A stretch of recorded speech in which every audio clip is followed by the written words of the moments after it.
నమస్తే అండి, నేను రజాక్. పవన్ కళ్యాణ్ తిట్టడం అందరూ అయిపోయారు. అక్క రంగంలోకి దిగింది. ఏ అక్క అనుకున్నారు? మరొక తిహార్ జైల్లో ఉంది కదా, కొన్ని నెలల పాటు జీవించింది కదా జైల్లో. ఆ అక్క అనమాట పవన్ కళ్యాణ్ గారి గురించి ఎలాంటి మాటలు మాట్లాడిందో చూడండి. మన బిడ్డలు రాష్ట్రం కోసం మన ప్రాణ త్యాగం మనం చేసుకుంటే సినిమా యాక్టర్ అయిన పవన్ కళ్యాణ్ ఆనాటి నుంచి ఈనాటి వరకు మనకు వ్యతిరేకమే. సినిమా యాక్టర్ అయిన పవన్ కళ్యాణ్ ఆనాటి నుంచి ఈనాటికి మీకు వ్యతిరేకమే. ఏనాడు వ్యతిరేకం చేసినాడు? రాష్ట్రాన్ని 2 ముక్కలు చేసినప్పుడు, ఆంధ్రాకి రాజధాని లేకుండా ఇచ్చేసినప్పుడు పవన్ కళ్యాణ్ అన్న ఒకే ఒక్క మాట ఏంటంటే, నేను విభజన జరిగినప్పుడు కొన్ని రోజుల పాటు నేను సైలెంట్ నిరాహార దీక్ష చేశా అని చెప్పినాడు. వ్యతిరేకం ఏనాడైనా తెలంగాణ ప్రజలను ఉద్దేశించి, తెలంగాణ ప్రాంతాన్ని ఉద్దేశించి తప్పుగా మాట్లాడడం కానీ, తక్కువగా మాట్లాడడం కానీ, మాట్లాడకూడని మాట్లాడడం కానీ, చులకన చేయడం కానీ, భాషని చులకన చేయడం కానీ ఏనాడైనా చూశారా? ఈ అక్క మాట్లాడుతా, ఎవరు తిహార్ జైలు జీవితం గడిపినటువంటి ఈ అక్క మాట్లాడుతూ ఉంది. పవన్ కళ్యాణ్ గారు ఒక సినిమా నటుడు, మరీమే పవన్ కళ్యాణ్ గారు సినిమా నటుడే కాదనట్ల, మరీమే ఏం చేసింది? ఏం జాబ్ చేసింది? ఏ ఉద్యోగం చేసింది? నాకు బాగా గుర్తు, ఒకప్పుడు వాచ్ నార్మల్ది పెట్టుకోవడానికే కొంచెం ఇబ్బందిగా ఉండేది. అలాంటిది ఈమె కాస్ట్లీ వాచ్లు పెట్టుకునే సందర్భంలో కొంతమంది క్వశ్చన్లు అడిగినారు, ఎలా పెట్టుకున్నారు దాన్ని, ఎక్కడి నుంచి వచ్చిన ఆ డబ్బంతా, ఎటు నుంచి వచ్చిన ఆ డబ్బంతా, ఎలా సంపాదించినారు, ఏ ఉద్యోగం చేస్తే ఆ సంపాదన వచ్చింది, 2001లో, 2005లో, 2010లో మీ కుటుంబానికి ఉన్న ఆస్తులు ఎంత, ఈ రోజు ఉన్నటువంటి ఆస్తులు ఎంత? అదే పవన్ కళ్యాణ్ యాక్టర్ కదా, ఇంకా నయం. కేటీఆర్ గారు అట్లీస్ట్ వెళ్ళి ఉద్యోగం చేసినాడు, మరి ఏమేమి ఉద్యోగం చేసినా మనకైతే తెలియదు. కానీ పవన్ కళ్యాణ్ గారి యొక్క వృత్తిని మాత్రం తీసుకొచ్చేసింది అనమాట. ఇప్పుడు ఒక వ్యక్తి గురించి చెప్పాలనుకోండి, ఇప్పుడు ఆయన పవన్ కళ్యాణ్ గారు డిప్యూటీ సీఎం అంటే, ఆయన రాజకీయాల్లో లేకపోతే cinema actor Pawan Kalyan, cinema actor Mahesh Babu అంటే పెద్ద ఇబ్బంది ఉండదు.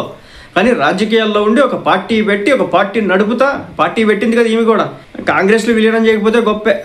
సరే, ఇలాగని దాని గురించి పక్కన పెడితే, పార్టీ పెట్టి 10 సంవత్సరాలుగా పార్టీని నడుపుతా, 3 ఎలక్షన్స్ చూసి, 2 ఎలక్షన్స్లో పోటీ చేసి, 1 ఎలక్షన్స్లో గెలిచి డిప్యూటీ సీఎం అయినటువంటి ఒక వ్యక్తిని గురించి ఉద్దేశించి మాట్లాడుతా యాక్టర్ పవన్ కళ్యాణ్ అంటే ఎంత చులకన భావమో ఇలా చూడండి. తిహార్ జైల్లో గడిపినటువంటి ఒక నాయకుడి యొక్క కూతురికి, ఇప్పుడు ఆలుకొంపలోనే కుంపట్లో ఉన్నట్టు ఉన్నాయి, అన్నకి చెల్లికి పడినటువంటి పరిస్థితి, తండ్రికి కూతురికి పడినటువంటి పరిస్థితి, వీళ్ళకి 100 ఉన్నాయి, 1,00,000 ఉన్నాయి. వీళ్ళు నీతులు చెప్తా ఉంటారు, వీళ్ళ కుటుంబ సభ్యులు ఓట్లే వీళ్ళకి వేయరు, కానీ ప్రజలు మాత్రం వీళ్ళందరూ కూడా అప్పనంగా వచ్చి ఓట్లు వేయాలన్నమాట. అది తంతు. నెక్స్ట్ అక్క, తెలంగాణ నాయకుల దిష్టి కళ్ళతోని కోనసీమ పాడైందంటు మనం ఎన్నడూ దిష్టి పెట్టలేదా? వీళ్ళు ఎన్నడూ దిష్టి పెట్టలేదా? వీళ్ళ నాయన ఏమన్నాడు తెలుసా? ఆంధ్రాను ఉద్దేశించి నీళ్ళ గురించి ఏం మాట్లాడినారు తెలుసా? వీళ్ళు మనం అంట నీళ్లు, నిధులు అన్నీ కూడా మనం దోసిపోయినామంట ఆంధ్ర వాళ్ళు. తర్వాత మనం తినే బిర్యానీ గురించి వీళ్ళు మాట్లాడినారు తెలుసా? ఏమని మాట్లాడినారు? మనం తినేటటువంటి ఉలవచారు గురించి, ఈయన మాట్లాడినటువంటి ఉలవల గురించి వీళ్ళు మాట్లాడిన తీరు తెలుసా? వీళ్ళ తండ్రి గారు మాట్లాడినటువంటి తీరు తెలుసా? ఆంధ్రప్రదేశ్ను ఉద్దేశించి ఇక్కడైతే కనుక ఉలవలో సంబంధించి మాట్లాడతా, మా దగ్గర అయితే దున్నపోతులు, గేదెలు, ఆవులు తింటాయి, మరి అక్కడ మనుషులు తింటారు అన్నట్టుగా ఆయన మాట్లాడేది జరిగింది. అంటే ఆంధ్ర ప్రజల్ని ఒక జంతువులుగా పోల్చినటువంటి తండ్రి యొక్క కూతురు ఈమె అనమాట.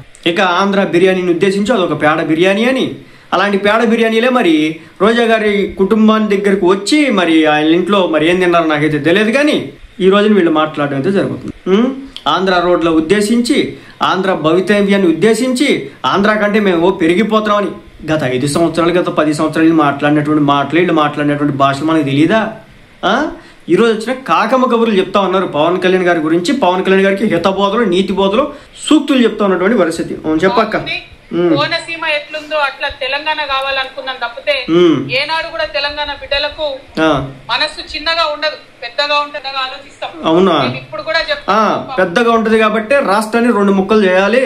పెద్దది కదా మన ఏదైతే మనసు పెద్దది కదా. నేను ప్రజలను ఉద్దేశించి అనట్లేదండి, రాజకీయ నాయకులను ఉద్దేశించి. ప్రజల కాంక్ష వేరు, వాళ్ళకి సంబంధించి నేను 100% వాళ్ళకి సెల్యూట్ చేస్తాను. కానీ ఇక్కడ రాజకీయ నాయకులు అలా కాదు, ఏ సందు దొరికితే దాని మీద రాజకీయం చేద్దామని చేస్తా ఉన్నారు. వీళ్ళ మనసులో పెద్దయ్యా వీళ్ళు చేసినటువంటి, అసలుకి నేను ఇంకా లోతుకెళ్ళి మాట్లాడడం కరెక్ట్ కాదు. ఉద్యమాలు చేసే టైంలో వీళ్ళంతా ఎక్కడ ఉన్నారు? ఈయన కానీ, ఈయన బ్రదర్ కానీ, ఈమె బ్రదర్ కానీ.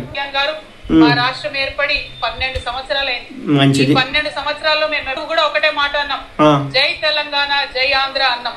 తెలంగాణ ఎంత బాగుందో ఆంధ్ర కూడా బాగుండాలన్నాం. తెలంగాణ ఎంత బాగుందో ఆంధ్ర కూడా బాగుండాలి అన్నారంట వీళ్ళు.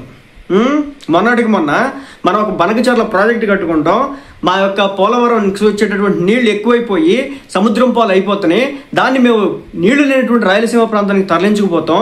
ఏదైతే ఎక్సెసివ్ వాటర్ ఏదైతే ఉంటుందో, అది సముద్రంలో ఉట్టిపురానికి కలిగిపోతున్నటువంటి వాటర్ ఏదైతే ఉంటుందో దాన్ని మేము రాయలసీమ ప్రాంతానికి తీసుకెళ్ళి ఆ ప్రజలకు దాహార్తి తీరుస్తాం, అక్కడ పంట పొలాలకు నీళ్లు అందించే కార్యక్రమాన్ని చేపడతామంటే తెలంగాణకి సంబంధించి ఈమె చెప్తుంది. ఈ రోజున మనకి కబుర్లు నీతి కబుర్లు చెప్తుంది. జై తెలంగాణ అంటే జై ఆంధ్ర అని చెప్పేసి చెప్తా ఉన్నటువంటి పరిస్థితి. ప్రత్యేకంగా లోక్సభలో నిలబడి ఆంధ్రకు ప్రత్యేక హోదా కూడా ఇవ్వాలని అడిగిన ఇచ్చినారు. తెలంగాణ వాళ్ళం ఎప్పుడు కూడా పక్కోని గుంజుకోవాలని చూడం. పక్కోడు బాగుంటే మా కళ్ళు మండై ఇలా కళ్ళు మండలే అనమాట. మరి విభజన చట్టంలో భాగంగా ఆంధ్రాకి రావాల్సినటువంటి హైదరాబాద్లో ఉన్నటువంటి ఏదైతే పార్టీషన్ చేసుకోవాలో, ఏదైతే విభజన చేసుకోవాలో, మరి వాటి అన్నిటికి సంబంధించి ఇప్పటి వరకు ఎందుకు బయటకు రారు? ఆంధ్ర బాగుండాలి, తెలంగాణ బాగుండాలి, వీళ్ళంతా కూడా ఎందుకు బయటకు రారు? మొన్న 10 సంవత్సరాల పాటు నువ్వు, మీ ఫాదరు, మీ బ్రదరే కదా అధికారంలో ఉంది, మీ తండ్రి గారు, నువ్వు, మీ అన్నయ్య కదా అధికారం ఉంది, ఎమ్మెల్యేలు ఎమ్మెల్సీలుగా మీరే కదా రాజ్యాన్ని వెళ్ళింది ఒక 10 సంవత్సరాల పాటు. మరి ఏదైతే విభజన చట్టంలో ఉన్నాయో మరి ఆంధ్రాకి రావాల్సిన ఎందుకు ఇవ్వట్లేదు? ఇయ్యరు. కానీ కబుర్లు మాత్రం చెప్తా ఉంటారు, వినేవాళ్ళు జనం కదా, అది సంగతి. మేం బాగుండాలని కోరుకుంటాం తప్పితే మీరు కోరుకుంటారు చెడిపోవడాలని కోరుకోలేదు. మా ఉద్యమంలో ఒకవేళ మేము అట్లా కోరుకున్నట్టయితే ఉద్యమ స్వరూపం వేరేలాగా ఉండే.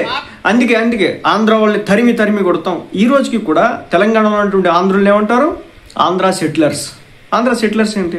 అది మన పరాదేశం నుంచి వచ్చిన వాళ్ళే అక్కడికి ఆంధ్రాని 2 ముక్కలు చేస్తే తెలంగాణకి తీసుకున్నారు కదా. మరి ఆంధ్ర సెటిలర్స్ ఎలా అయినారు? ఆ పేరు పెట్టింది ఎవరు? ఈ సోకాళ్ళు వీళ్ళ ఫాదరే కదా ఆంధ్ర సెటిలర్స్ అని చెప్పేసి పేరు పెట్టింది.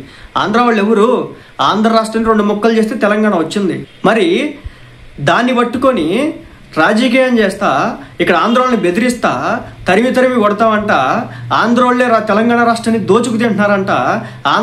తెలంగాణ యొక్క డెవలప్మెంట్ మొత్తాన్ని ఆంధ్ర వాళ్ళే దోచుకు తినేస్తున్నారని చెప్పేసి మాట్లాడతా ఇన్ని కబుర్లు చెప్పినటువంటి వీళ్ళు ఈ రోజున నీతి కబుర్లు చెప్తున్నటువంటి పరిస్థితి ఆంధ్ర ప్రజలకి. ఇన్ని మాట్లాడినటువంటి మాటలు ఈమె స్వతహాగా బ్రదర్ కావచ్చు, తండ్రి కావచ్చు, మరి వాళ్ళు వచ్చి ఏం మాట్లాడతారో తెలియదు. కానీ రాష్ట్రాన్ని 2 ముక్కలు చేయడానికి ప్రధాన పాత్ర పోషించినటువంటి కేసీఆర్ గారు ఆంధ్రాలో వచ్చేసి బీఆర్ఎస్ పార్టీ, ఏదైతే టీఆర్ఎస్ అనే పార్టీ ఉందో దాన్ని బీఆర్ఎస్గా మార్చి ఆంధ్రాలో పార్టీ యొక్క ఆఫీస్ పెట్టుకున్నాడు.